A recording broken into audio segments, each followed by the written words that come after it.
संगम की रेती पर बसंत पंचमी का चौथा स्नान पर्व चल रहा है और करोड़ों श्रद्धालुओं ने अब तक आस्था की डुबकी लगाई है। लेकिन ज्योतिषपीठ के शंकराचार्य स्वामी अमृतेश्वरानंद सरस्वती जी हैं, जो कि अपने शिविर के बाहर अभी भी बैठे हुए हैं। आज छठवां दिन है।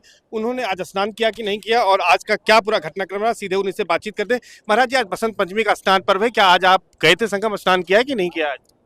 अभी तो हम अमावस्या के स्नान के लिए निकले हैं शिविर से, वही नहीं हुआ तो आगे पंचमी का स्नान कैसे हो सकता है। अच्छा महाराज जी, ये जानना चाहेंगे कि आपका स्वास्थ्य भी आज कुछ खराब हुआ था, जिसकी वजह से यहाँ पर 2 बजे आए और जो आप गौ प्रतिष्ठा प्रेरणा प्रतिष्ठा यात्रा निकाले थे, आज वो भी स्थगित रखी आपने। नहीं, प्रेरणा यात्रा जो हमारी है वो तो पंचमी की भीड़ के कारण हमने स्थगित किया था ताकि किसी को असुविधा ना हो।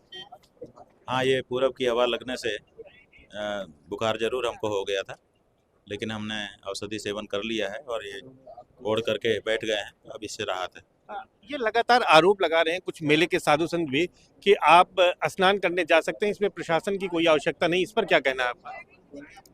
वो उतना नहीं समझते हैं, वो केवल स्नान की बात समझते हैं। वो मान मर्यादा स्वाभिमान परंपरा इनको नहीं समझते हैं। वो नहीं जानते हैं कि एक बार अगर हमने आवाज़ बंद कर दी, इस बारे में बोलना छोड़ दिया, तो भविष्य में उनको कि पुलिस वाले धक्का मार के लात भी मार देंगे।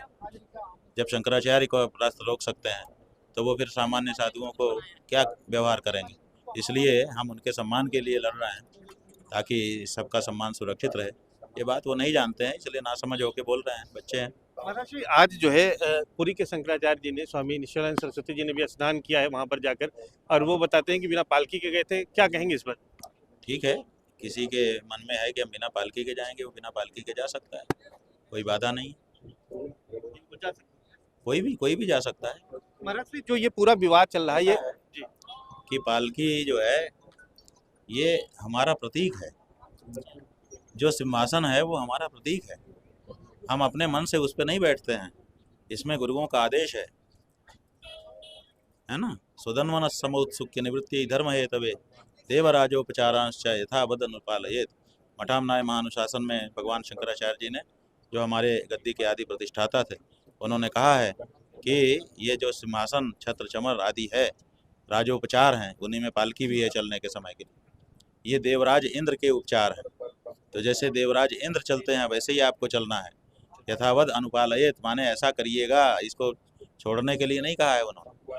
तो ऐसी परिस्थिति में, और उन्होंने कारण भी बताया है, सुधन्वा समोत्सुक निवृत्ति, सुधन्वा नाम के राजा की उत्सुकता है, वो उनकी इच्छा है कि आप लोग ये धारण करें।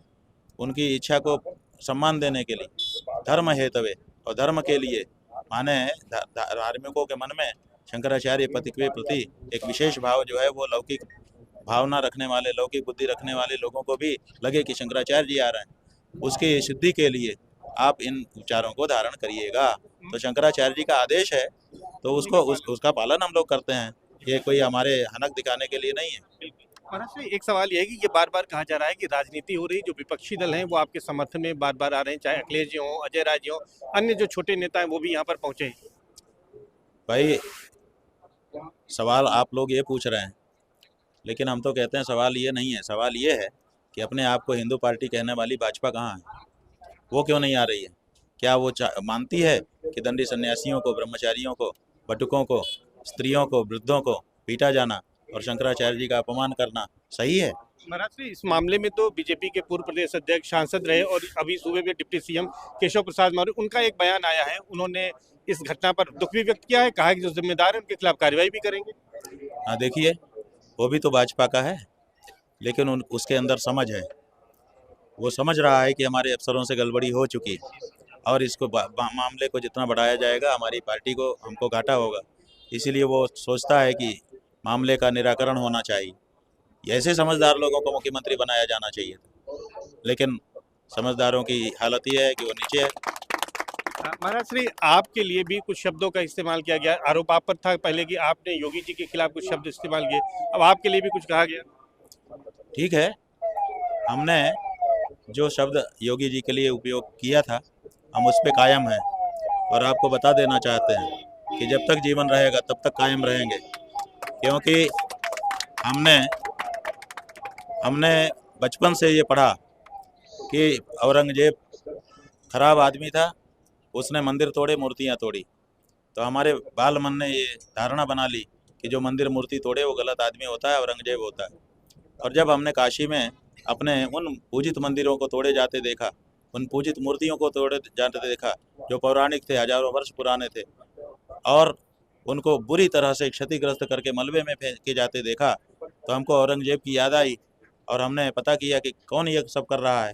तो पता चला कि आदित्यनाथ योगी की देखरेख में हो रहा है। हमने आदित्यनाथ योगी को उस समय संदेशा भेजा कि कुछ फ़ोटो लेकर के हम आपके पास आ रहे हैं, ये सब क्या हो रहा है। बहुत सारी जो टूटी मूर्तियाँ थी उनके मलबे में फ़ोटो थे, वो हम लेकर के उनके पास जाना चाहते थे। उन्होंने अफसर को भेज करके हमारा रास्ता रोक दिया। उस समय भी हमको जाने नहीं दिया अपने पास आने। हमको समय तो दिया, लेकिन जब हम जाने लगे तब उन्होंने हमारा रास्ता रोक दिया कि नहीं जा सकते।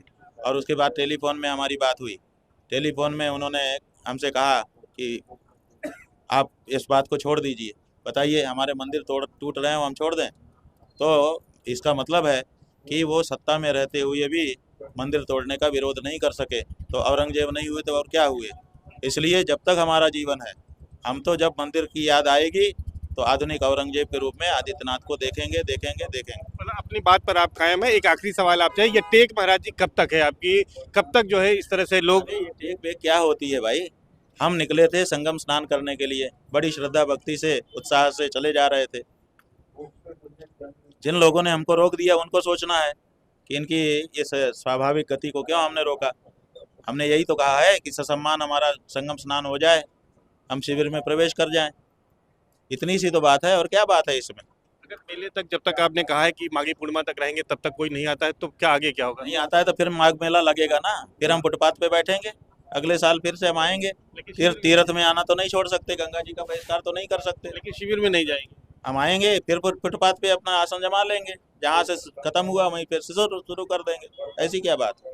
धन्यवाद। तो ये हैं ज्योतिषपीठ के शंकराचार्य स्वामी अवमुक्तेश्वरानंद सरस्वती जी, जिनका साफ तौर पर कहना है कि जिस तरह के हालात हैं, प्रशासन ने कोई संपर्क नहीं किया है और जब तक ससम्मान उन्हें स्नान नहीं कराया जाएगा तब तक उनकी टेक इसी तरह बनी रहेगी और मेला खत्म होने के बाद वो चले जाएंगे।